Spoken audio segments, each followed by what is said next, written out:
objetivo possível, mas o assunto é longo, então vou deixar vocês bem à vontade para ir perguntando durante a apresentação, para também a gente não ficar muito extenso as perguntas depois. Então, durante a apresentação, se vocês quiserem interrompendo, acho que vai ficando mais dinâmico e a gente vai esclarecendo as dúvidas que forem surgindo no decorrer dos esclarecimentos aí, dos apontamentos que forem sendo apresentados. A Diretoria de Auditoria, Controle e Avaliação, o nome já é bastante extenso e complexo, né? É difícil até de gravar para muitas pessoas. O próprio nome ele já um pouco se explica de tudo aquilo que é feito um pouco ali dentro desse setor. Pode passar. Pode passar. A Central de Regulação ela é uma obrigação de todo o município, então todo serviço municipal, o sistema público municipal, ele precisa ter uma central de regulação implementada e ele precisa ter esse serviço implementado, de preferência que ele seja informatizado e toda a sua rede esteja conjugada. Então, a Central de Regulação Municipal é responsável por toda a rede de serviço existente no seu município, tanto ambulatorial quanto hospitalar. A implementação dessa Central de Regulação ela é uma estratégia de gestão pública e tem como seu objetivo, então, ações voltadas à regulação de acesso, principalmente do paciente, que é quem a gente tem maior objetivo de que tenha acesso ao serviço que está sendo prestado, nas áreas hospitalares e ambulatoriais, propiciando o ajuste da oferta disponível à necessidade imediata da população. Então, quando a gente tem um sistema existente, a gente consegue saber qual é a capacidade instalada do nosso município, aquilo que está sendo ofertado, qual a demanda que está sendo gerada e qual a demanda que está ficando reprimida dentro do município, para que esteja sendo planejado a necessidade que o município precisa estar propiciando para a ampliação de oferta da população. Dessa forma, então, todo serviço produzido tem que estar acessível e devemos estar implementando a centralização dessa regulação de todos esses serviços contratados e também toda a rede pública para que ele seja ofertado pelas unidades básicas de saúde, programas especiais, estratégicos, centros de referência, unidades pré-hospitalares e hospitais da rede própria. Todo procedimento eletivo, ou seja, procedimento médico programado, não é considerado de urgência ou emergência. Consultas clínicos gerais, clínico geral e outras especialidades, exames diagnósticos, todos deverão seguir a mesma norma padrão de todo o município. Então, a gente só não vai regular aquilo que é de urgência. Aquilo que é de urgência, ele tem que estar disponível por demanda espontânea. Aqui a gente fala só rapidamente sobre a Central de Regulação Ambulatorial.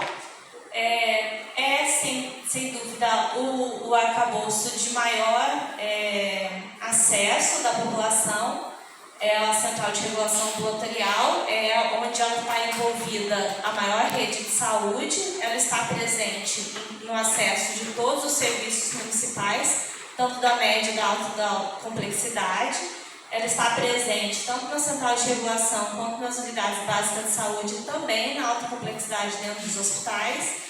É onde começa toda a linha de cuidado. Então, o paciente sempre inicia pelo serviço ambulatorial e ele, no final de todo o seu processo, ele também conclui o seu tratamento dentro do serviço ambulatorial. A gente tem um quadro de funcionários de 17 colaboradores para a execução desse serviço. Pode passar para o próximo. O fluxo de agendamento do serviço ambulatorial, ele começa do cadastro do paciente. Então, é essencial que esse cadastro ele seja um cadastro limpo, um cadastro bem realizado, porque é onde todo esse processo ele se consolida e ele tem a garantia da execução final bem realizada. Se esse cadastro é um cadastro bem feito, que tem o seu endereço adequado, se o telefone de contato é o contato do paciente e não é o telefone de contato daquela pessoa que está indo ali procurar o acesso do paciente, a gente tem a garantia de que quem vai receber a marcação da consulta é o paciente, o próprio que vai receber, e e que também vai ter direito de decidir se aquele dia é o dia adequado, se é o dia que ele vai poder comparecer à consulta. Então, isso faz muita diferença no momento da execução do serviço. Quando o telefone de contato, quando o endereço que está sendo colocado, quando os dados do paciente são dados reais, são dados do paciente, faz toda a diferença no processo final. E também na execução do serviço. Quando a gente fala de gestão, quando a gente fala no gasto bem executado, a gente está falando no processo de trabalho executado do início ao fim com qualidade. Então, o cadastro do paciente é essencial para um serviço bem executado. O segundo processo é a solicitação do agendamento. Então, depois que você faz o cadastro do paciente, você tem que solicitar esse procedimento dentro do sistema. Então, você vai sinalizar no sistema qual é o procedimento que o paciente tem intenção de ter acesso. Então, você vai buscar o acesso, sinalizar quem foi o profissional encaminhador, aonde esse paciente está naquele momento, se é na unidade básica de saúde, se é numa unidade hospitalar, quem foi o profissional que encaminhou, se é um médico, se é um especialista. Tudo isso vai ser muito importante na hora do profissional regulador para que ele tome a decisão e muitas das vezes também para que ele possa optar por classificar essa solicitação por urgente ou por mais urgente e por tomar a decisão, às vezes, de transferir essa solicitação para o primeiro da fila ou por deixá-lo para o segundo da fila. Essas informações elas são essenciais para o médico ou para o profissional regulador, que geralmente é um profissional de nível superior, para que ele tome a decisão adequada na hora de tomar a decisão do agendamento da regulação. O terceiro processo é o processo de inclusão na fila. Então, depois que eu solicito o procedimento, eu digo que esse paciente ele precisa de um exame de ecocardiograma. Aí, naquele momento, eu finalizo o procedimento e eu incluo ele numa fila online. Então, todos esses pacientes, eles entram com uma mesma fila e aí eu tenho lá uma fila constando todos os pacientes que necessitam de um ecocardiograma dentro do município de Campos, independente da região ou do local onde ele solicitou o procedimento. Naquele momento, ele passa por uma fila geral e eu tenho um profissional regulador que vai olhar essa fila e ele vai, no primeiro momento, ele vai indicar se eu tenho dentro dessa fila sinalizações daquele operador que atendeu aquele paciente que sinalizam sinais de emergência. Esse ecocardiograma, aquele operador que atendeu aquele paciente sinalizou que é um paciente que teve um infarto naquela semana e que necessita desse ecocardiograma com uma urgência maior. Esse paciente ele sobe num nível de urgência maior do que aquele paciente que está fazendo o exame de rotina. Então, essas informações, quando sinalizadas para o operador que está solicitando o seu exame, elas facilitam e favorecem para que esse paciente seja atendido com maior brevidade do que aqueles que estão sinalizando. Nesse caso que você está falando, então o médico teria que colocar que é urgência, porque normalmente se dá uma guiazinha, né, de encaminhamento. Então, esse encaminhamento, o médico teria que colocar que é urgência, vamos dizer assim. Sim, o médico pode colocar, e se o paciente também fizer esse relato no momento da solicitação, o operador ele pode colocar esse relato no follow-up do sistema. Normalmente que eu já vi vezes acontecer, essa mobilidade do operador colocar, eu nunca senti, por mais que as pessoas, de repente, até os usuários vão lá, relata, estou sentindo isso, não sei se realmente acontece. Muito. A gente tem muita sinalização de follow-up dentro do sistema. Legal. Talvez a gente não tenha tanta quanto nós necessitaríamos, mas essa sinalização de urgência e de emergência, ela é uma ferramenta muito utilizada já no sistema. E é uma das ferramentas que a gente mais incentiva a utilizar. Isso já é, exemplo, na própria UBS, na solicitação do procedimento que já bota a urgência. Sim, ou não. Você pode fazer isso na hora da inserção ou a qualquer momento. Se você inseriu e se você não colocou o follow-up, mas se esse quadro mudou a qualquer momento, eu fiz a inserção hoje, Na próxima semana eu tive um quadro alterado, esse paciente hoje solicitou um ecocardiograma.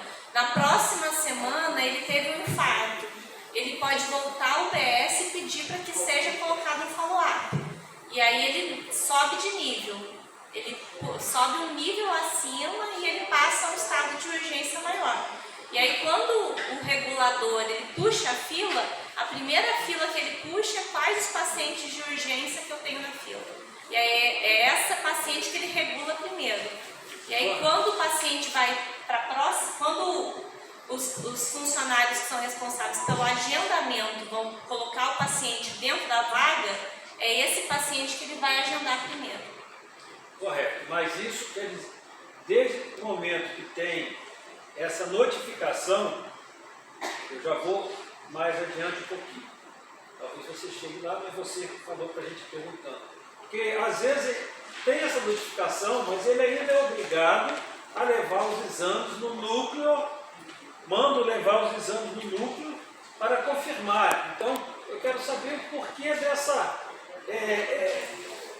essa pessoa que insere, ela não seria o final ali para falar que aquilo é verdade, a grosso modo, vamos falar assim? Porque muitas vezes chega o paciente, Bruna, lá no núcleo, eu vejo muito lá em cima, na sala 9, né, que é um caso de urgência, né, que está inserido, se a pessoa fala que foi inserido, eu não vou afirmar porque eu não tenho acesso ao sistema, mas aí lá na sala pede que o paciente leve os exames para que outro médico avalie. Então, de repente, se é uma coisa de urgência, não é? Eu acho que, não sei se esse fluxo funciona assim, ou se tem alguma coisa estremecida, ou se é uma fake news. Eu queria que você falasse um pouquinho. Então, dizer que é urgente, todos nós dizemos, né? Até porque saúde é sempre urgente, né? Sim. Desde a minha dor de ouvido que eu estou sentindo aqui agora, para mim é urgente. Para mim, hoje, a minha dor de ouvido que eu estou sentindo aqui agora, ela, para mim, ela é suficiente para eu nem estar aqui hoje.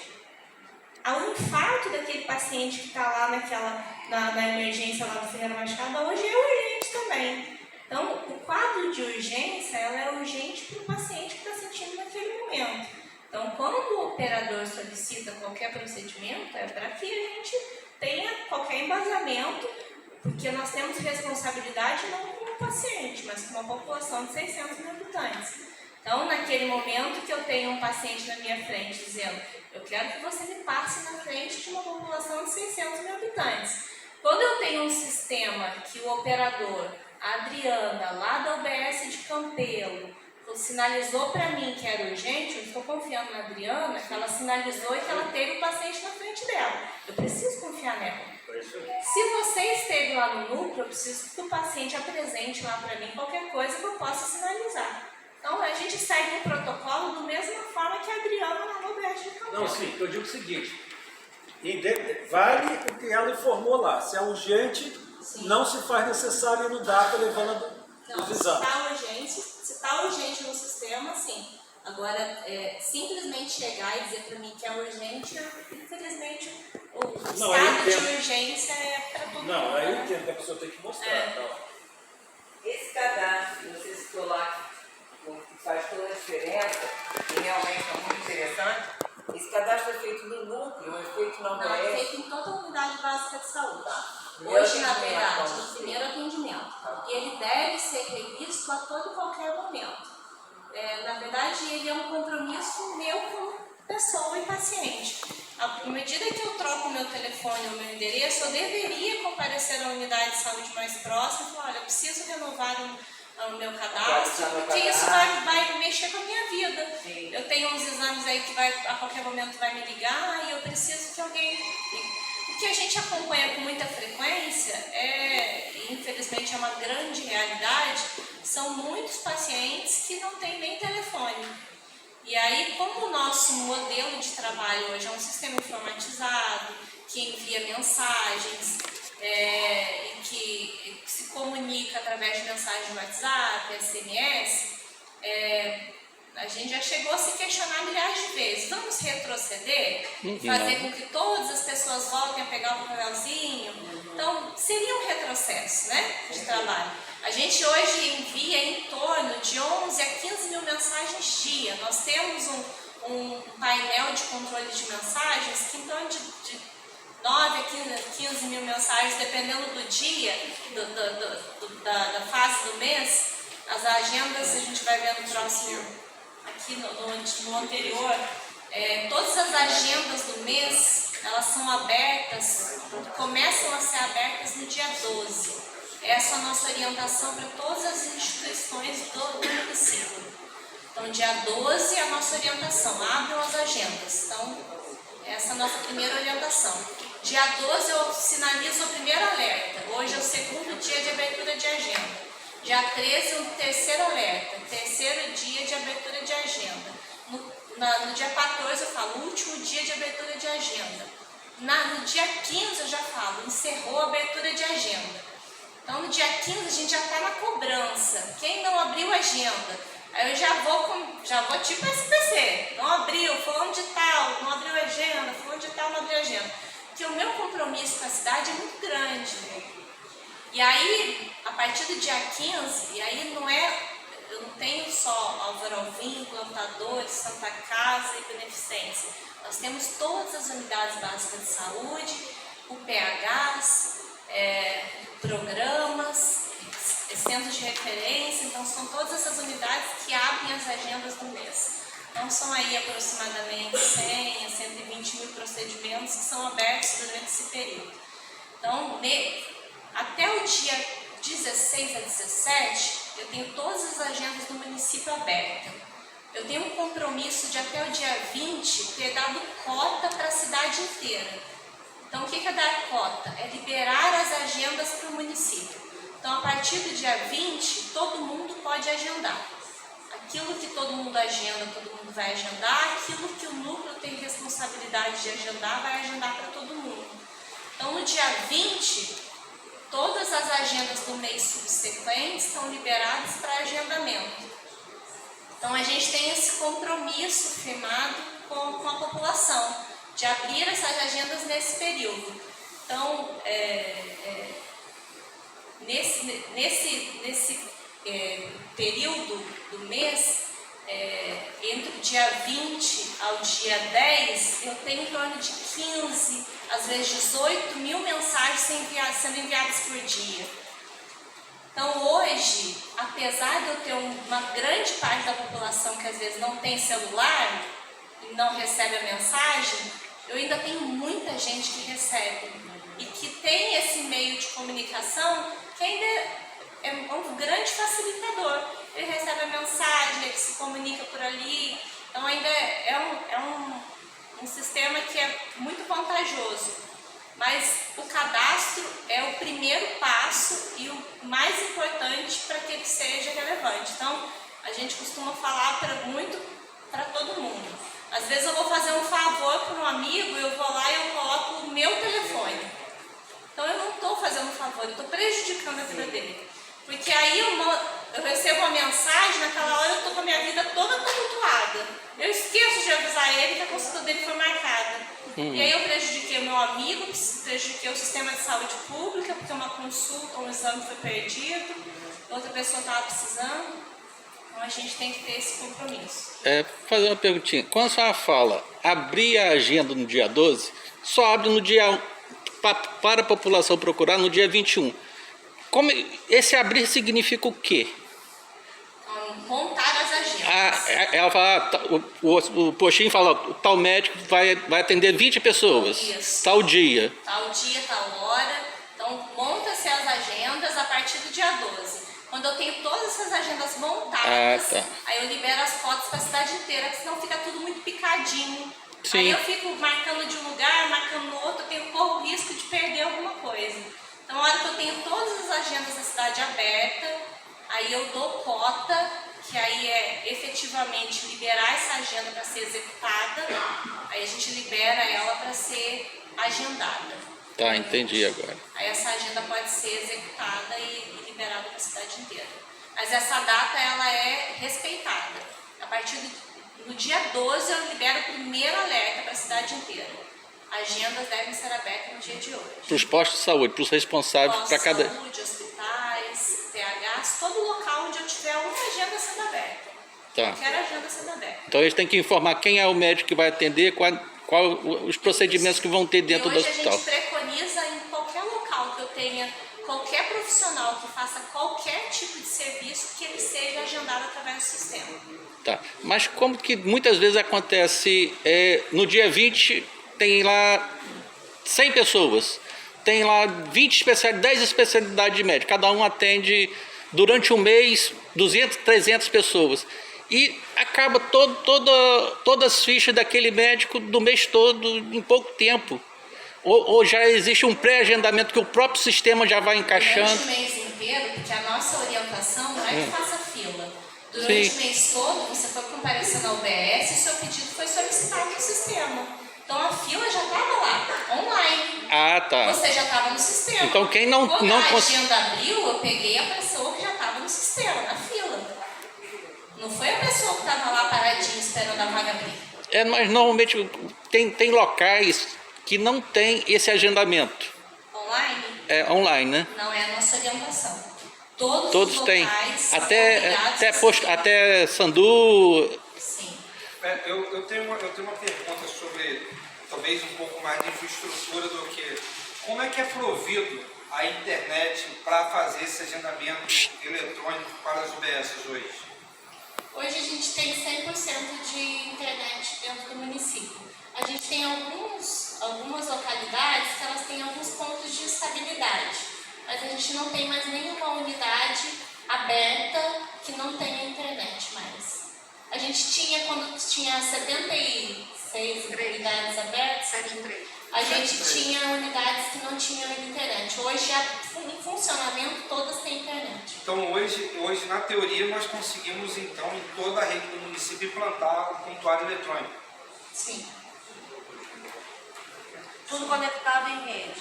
Tudo conectado em rede, que é online, né? Online e offline. Ou seja, se um paciente foi atendido, por exemplo, num posto lá em Guarulhos, mas ele veio para o Ferreira Machado, eu consigo resgatar esse prontuário eletrônico desse Não, paciente? porque o prontuário hoje, ele é atenção básica, não se comunica com Por enquanto, alta não. complexidade. Ou seja, não está integralizado. Não, hoje a gente não tem ainda o prontuário eletrônico ainda implantado em todas as unidades. Hoje acho que a gente tem 8 unidades com prontuário eletrônico, está sendo implantado gradativamente, iniciando pelas estratégias de saúde da família, mas a proposta não é ainda a comunicação com o hospital. A gente tem o clínicos, que é dentro do hospital. Não, tudo bem, né? tá faseado, tá por fase. Sim, Sim. A minha outra pergunta em relação à questão... Eu estou perguntando isso porque a gente vai acabar entrando no assunto sobre o sistema eletrônico como um todo. Nós temos um prazo para conseguir implantar esse prontuário eletrônico em toda a rede da atenção básica? Não sei se a gente tem um prazo já estabelecido. O desejo do secretário é que seja o quanto antes. Que é um ganho, né? A gente hoje tem computador já em praticamente toda a rede. A gente está no processo de capacitação de todos os profissionais. Falta muito pouco para a gente não ter mais... O sistema que a gente está usando é do governo federal? Do prontuário eletrônico? Não, a gente comunica plenamente com o sistema do governo federal. Mas o prontuário nosso, então, é sistema próprio? Pronto. Qual a É o empresa? Prime. É o da Apple. É o da Apple? A gente se comunica plenamente. A gente tem um grande privilégio do Prime, é a extração de relatórios, que não tem no ESUS. O ESUS ele não tem a base de informação, não permite extração de informação como o Prime nos dá hoje. Não, ok. Trabalho de informação. Não, zero dor de cabeça. Os sistemas do Ministério da Saúde, eles são muito pobres de relatórios. São simples, né? Eles são sistemas de alimentação e que não geram retorno. Então, quem trabalha com informação sabe que só alimentar sistema meramente Não tem gerencial, né? Depois, se você não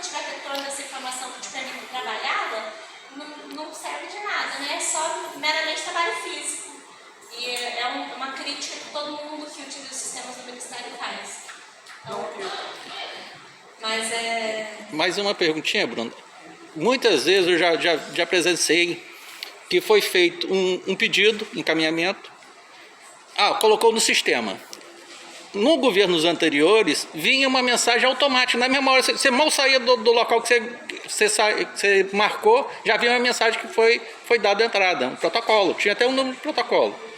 Hoje em dia não tem isso. A pessoa dá a entrada e fala assim, vai chegar uma mensagem no seu telefone. A mensagem de marcação é uma coisa legal. Recebi a mensagem, você é atendido tal dia. Mas essa mensagem também do usuário, que o nome dele está no sistema, aquela mensagem é importante. solicitação. A solicitação. Antes tinha.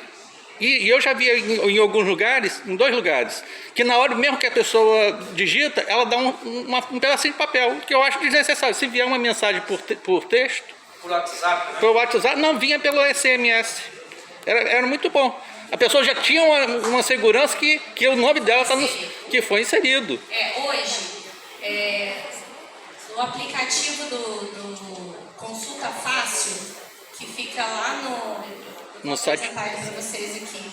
Eu não tenho, No site da prefeitura? É porque não está conectado na internet aqui, então eu não vou conseguir entrar. Está no site da prefeitura.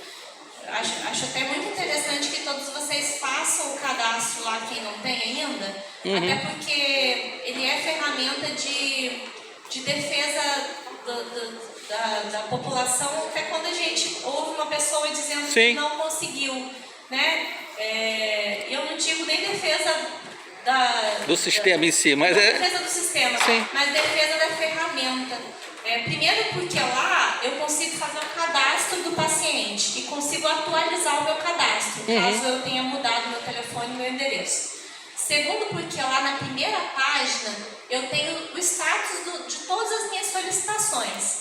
Então tudo que eu tenho pendente, eu tenho lá todas as minhas pendências e tenho status. Se está em demanda reprimida, se está em fila. Então eu tenho todos os meus pedidos. Tenho quais são os pedidos que estão agendados, qual é a próxima data, ele me alerta, quantos dias faltam para minha consulta. isso eu nunca vi ainda não. Lá eu tenho quais os próximos agendamentos. Sim. Então, eu tenho o histórico Sim. dos meus agendamentos ali na minha primeira página. Uhum. E aí, essa ferramenta é uma ferramenta que a gente busca que quanto mais interação, quanto mais as pessoas utilizarem, tiverem mais à vontade, mais a gente vai utilizar essa ferramenta. Não consegue gerar um QR Codezinho para as pessoas botar nos postos de saúde, para as pessoas tirarem foto para poder utilizarem, porque é uma ferramenta, eu uso ela. E normalmente quando alguém chega para mim, tá tendo isso, deixa eu ver aqui, digita assim, consulta fácil. Aí a pessoa, existe isso, como é que a gente não sabe? E que eu acho que até muitos conselheiros também, quando eu falei, e já existe há algum tempo, eu conheço há uns 6 meses só. Eu fiz com a minha mãe um dia em casa, ela falou, quero marcar uma mamografia. Eu falei, vamos fazer para você aqui agora, mãe. Eu entrei com ela, fiz, marquei a mamografia. Ela falou, você fez só porque você é chefe do núcleo?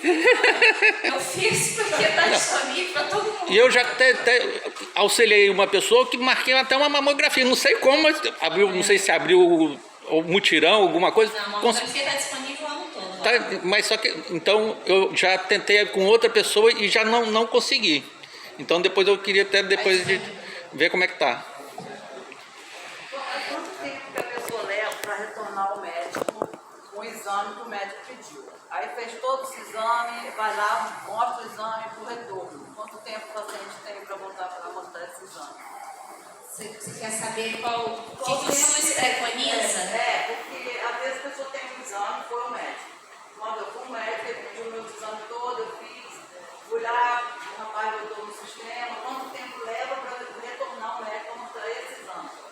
Não, o ideal é que você volte o quanto antes, né? Para retornar o seu exame. Mas tá lá, até hoje. Tá aguardando e você não teve retorno. Não, o ideal é que você volte lá e que alguém faça uma sinalização no seu follow-up dizendo que é um retorno e você está com o exame pronto. Mostrou o exame e colocou no sistema. Hoje, o nosso maior problema hoje no município, dentre todos esses que foram sanados esse ano, é consulta de especialidade. Hoje a gente tem um grande gargalo que a gente precisa sanar, mas não é um problema que a gente consegue resolver facilmente, porque eu dependo de um corpo humano. Então eu tenho que sanar o problema existente, mas eu não posso tirar esse profissional que já está atendendo a demanda dele. Então eu teria que dobrá-lo, né? Eu já tenho esse cardiologista atendendo a demanda que existe. Eu tinha que quase fazer ele dobrar a carga horária dele. Então não é muito simples de resolver esse problema, mas a gente está buscando uma solução. Mas essa é um gargalo que a gente precisa encontrar uma solução. É consulta de especialidade. O que eu te oriento é que sempre procure pelo menos o clínico geral. Então, mesmo que você não consiga a consulta com o seu especialista, o clínico geral, pelo menos com o exame, ele tem condição de te dar alguma alternativa dentro da sua necessidade. E ele é um médico que está disponível na unidade básica de saúde sempre. Mas o médico falou, pode precisar de trás para eu ver. Então ele quer acompanhar o problema, que é um problema de reumático, por exemplo. Eu não posso levar para o clínico porque ele quer ver aquele exame para saber o que está acontecendo com o paciente. Se não está podendo andar, se está com dor no joelho, ele pediu aqueles exames todos para ver o que está acontecendo. O ideal é que você sinalize isso com o operador para que ele coloque no sistema. Eu coloquei para a pessoa, o paciente, que até nem pode ter a idade, coloquei, está lá esperando o exame e já está com dores. Algumas especialidades a gente sempre vai ter mais dificuldade de resolver. Reumatologista, nefrologista, neurologista. São especialidades que a gente tem uma menor quantidade no mercado mesmo. Infelizmente, a gente tem uma dificuldade maior. Mas normalmente quando antigamente davam umas fichas e tinha pessoal de retorno, se guardava, não sei, ou se encaixava. Sempre tem uma quantidade menor para o retorno do que a primeira vez, mas nunca é suficiente, infelizmente. Até mesmo por essa dificuldade. A gente precisa entender que o médico nosso é o clínico geral. O médico especialista é sempre o nosso médico assistente do clínico geral. Eu vou ao médico especialista, mas eu não fico no médico especialista. E aí a gente percebe, às vezes, pelo histórico do paciente, eu tenho paciente que às vezes foi 8 vezes no especialista e ele foi uma vez no clínico geral. Então, existem algumas distorções que nem sempre é o paciente que causou. Às vezes é o próprio clínico geral que não conseguiu executar o trabalho dele de forma adequada lá na unidade básica de saúde. E aí é um trabalho que a gente tem que melhorar na unidade de saúde. Normalmente, eu já vi muitas vezes o clínico geral fala assim, vou te mandar, só fica ali despachando encaminhamento, porque ele não dá andamento. Sim. E aí tem uma dificuldade muito maior de especialista do que clínico, sem dúvida. Muitos problemas, provavelmente 80% deles poderiam ser sanados ali na unidade de saúde. Tá, então a gente continua o fluxo de agendamento. Depois que regulou, a gente agenda conforme as agendas foram abertas. Todas as agendas sempre são somente para o mês seguinte. Então eu esgotei a agenda, só vou ter a agenda novamente lá no dia 20 para o próximo mês. O direcionamento das demandas, como elas estão divididas hoje. Lá na central de regulação, eu só vou agendar alta complexidade. Então, ressonância magnética, tomografia, densitometria óssea, cirurgias, cintilografia, tratamento fora do domicílio, somente no DACA. Então, nenhum desses exames eu nem solicito pelo sistema, eu vou diretamente no núcleo. Ou eu vou agendar direto, na mesma hora que eu estiver lá, muitos desses exames às vezes eu agendo na hora, ou eu vou solicitar no sistema diretamente no núcleo. Eles não devem ser solicitados na unidade básica de saúde. Se forem solicitados na unidade básica de saúde, serão solicitados de forma incorreta e não vai resolver. O paciente vai ficar aguardando e ele pode perder o seu tempo porque ele não vai ser agendado. Só será agendado quando ele for lá no núcleo de controle e avaliação. Dentro da UBS, eu tenho a ultrassonografia transvaginal, ultrassonografia obstétrica, abdômen total, tireoide, colonoscopia, endoscopia, o oftalmo e o ecocardiograma. Esses exames a gente preconiza que eles sejam agendados em tempo real também dentro da UBS. Acontece em algumas ocasiões também, por exemplo, às vezes quando a gente conseguiu liberar a vaga de manhã, pode ser que o paciente chega lá 3 horas da tarde e já se esgotaram as vagas e a gente orienta que o paciente retorne às vezes no dia seguinte. Às vezes, por insistência do paciente, ele prefere que seja solicitado no sistema. Vai solicitar e ela vai receber o agendamento. Mas são exames que normalmente eu tenho menos de uma semana de tempo de agendamento.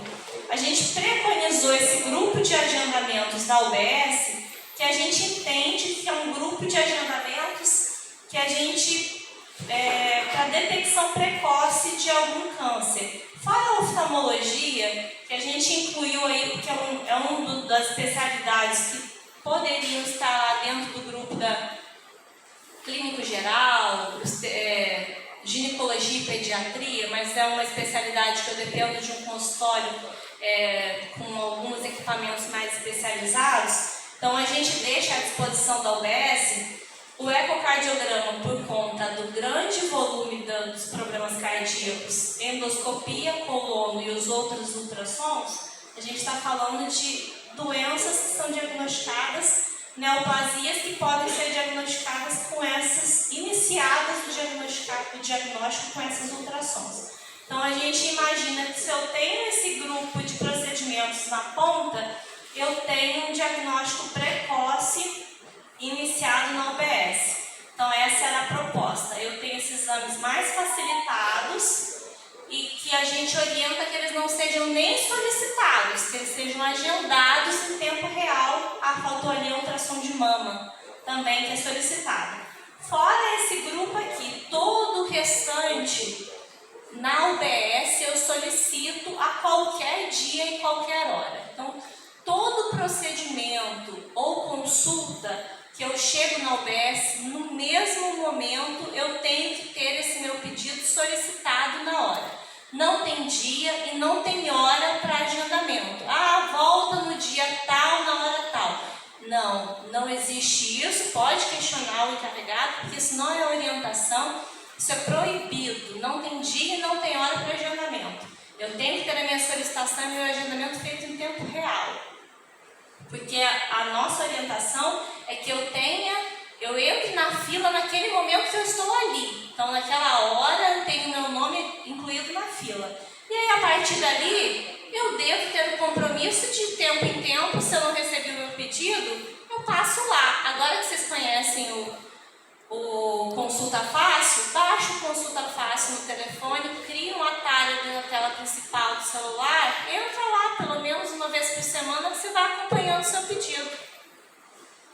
Bruna, exames, sangue, urina, etc e tal, o próprio médico, ele faz o pedido, não precisa agendar, você vai direto à unidade, aos laboratórios. A UBS ela tem um fluxo de direcionamento, cada UBS tem o seu laboratório. Então a UBS ela tem o dia e a hora de agendamento do seu laboratório. Então eles têm uma organização, ela que direciona. Ela que direciona Ela ali. que direciona. Ele entra também com a solicitação de procedimento, é isso? Não solicitando o sistema. Não. Ela faz uma programação dentro da unidade básica de saúde. Então ela saiu do médico com o seu pedido, ela passa na administração. Então cada UBS, por exemplo, UBS da Penha são 60 exames semanais. Então ela faz 15 exames por dia.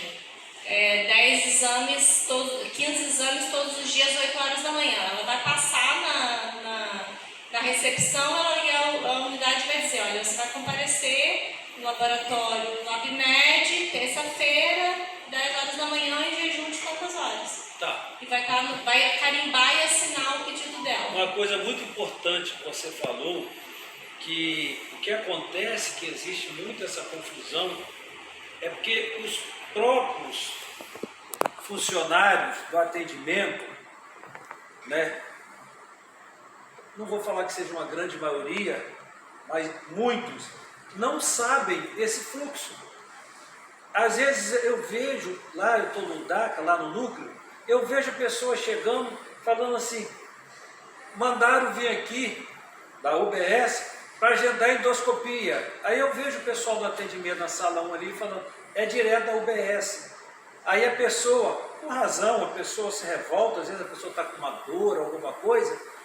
Essa questão dessas informações que nós estamos tendo agora, é preciso firmar muito para aqueles que estão na ponta lá das UBS, porque infelizmente, ou porque às vezes não sabem, ou porque às vezes é má vontade, tá certo? E aí, Então, só interromper um pouquinho, complementando o que você está falando, acaba ficando um jogo de empurra. Para o paciente que vai e vem, está doente, precisa do exame, depende do SUS, acaba ficando um jogo de empurra. Ah, ele na UBS, diz que é no núcleo, o núcleo diz que é na UBS. Isso a gente escuta demais. E seria bom que até, se pudesse, eu não sei da viabilidade, a gente receber um e-mail com esses detalhes aí. Isso. Que facilita para a gente também até informar. Orientar. Porque a gente tem como também ser parceiro, né? Saber aonde é qual lugar, por exemplo. Perfeito. Ressonância, a gente está com o caso aqui, e o pedido saiu errado, né? E a gente precisa ver, porque a menina tem urgência, está com dores. E de agora que você passou, eu já vou lá para o erro do profissional. A gente não leva em pauta agora. Mas uma informação dessa que é muito importante, nós, conselheiros, deveríamos ter. Na verdade, você me permite, há tempo. Causar tanto problema para você, porque eu sei que você tem muita coisa. Mas era importante para a gente ter, porque a gente está na ponta. Entendeu? Então, quando a gente está na ponta, a gente quer ajudar também. Então, conselheiro, na verdade, eu acho que falta bastante tempo e a questão de um dos objetivos do sistema de saúde, no artigo 200, é a questão da educação permanente na área de saúde. Realmente, eu acho que a gente peca e, às vezes, de não dar a sensação de solução para o usuário justamente pela falta de informação. O usuário, acaba que o usuário realmente ele não sabe, ele só vai procurar saber de um fluxo desse, como agir, se ele tiver um problema, um familiar tiver um problema. E aí o profissional de saúde também não conhece o fluxo. Então assim, eu acredito que está na hora da Secretaria de Saúde criar uma cartilha desse... Nossa, eu estou falando até... Programa operacional padrão. Sim, não, mas até mesmo uma cartilha para o usuário em si, disponibilizar isso nas unidades básicas de saúde, para ele entender pelo menos o fluxo básico que estamos mostrando. Porque eu acredito que isso vai diminuir muito os problemas de acesso à saúde, do estresse, daquela sensação de que não está sendo atendido do usuário. E, via de regra, devemos inserir dentro da educação permanente a capacitação dos profissionais da área de saúde com relação ao fluxo. E aí de forma muito mais aprofundada, saber orientar. É por isso que eu questionei, até porque a Bruna, né, ela posicionou que isso não é orientação do setor, do núcleo, não é? Que essas informações realmente estivessem disponíveis na ponta, nas UDSs. Mas infelizmente se faz necessária a educação permanente, porque muitas vezes esse que está ali não quer realmente se aprofundar ou não teve, de repente, um treinamento.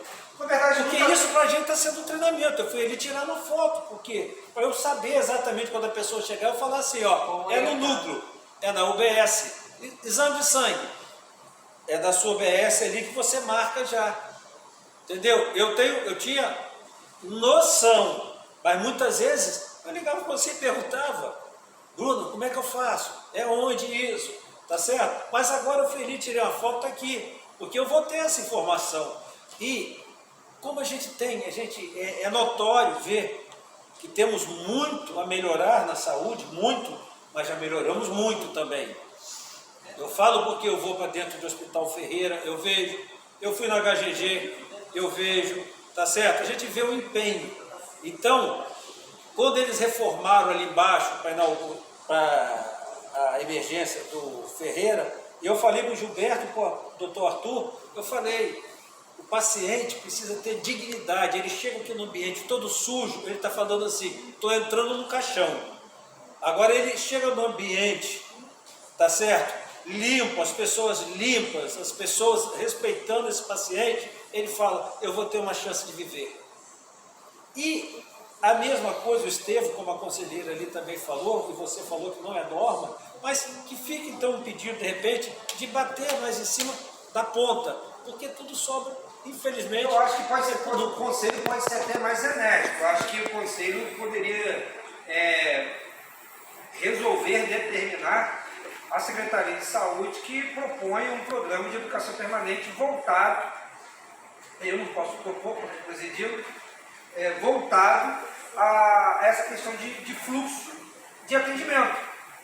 Porque realmente eu acredito, não acho que não acha, não sabe, acredito que isso vai diminuir demais o estresse, a tensão do usuário. Tendo em vista que as UBS hoje em dia têm prestado grande parte dos serviços de forma com qualidade. Agora, só o simples fato do usuário saber aonde procurar ir e só fazer uma ida, ao invés de ter que ir lá, voltar, ir e voltar, isso já diminui o estresse e a sensação política de atendimento absurdo. Eu gostaria de, em cima do que você falou, Bruna, de repente, com certeza vai ser pauta de uma reunião que vocês têm toda segunda-feira, né?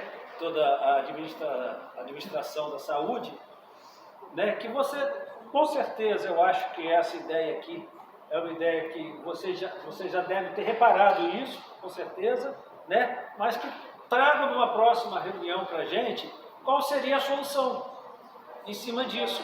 Até porque não saia, eu acho que é como o Estevam falou, nós estamos aqui para somar, né? Como eu falei, tem muito a melhorar, nós já melhoramos muito e vamos melhorar mais. Mas é assim, nessa unidade realmente, que você leva a baila. Lembrando que isso não é problemática da conselheira. Não, é só a questão do núcleo, levar a baila, esse assunto da questão da educação permanente, né, de qualificar melhor os atendentes, etc.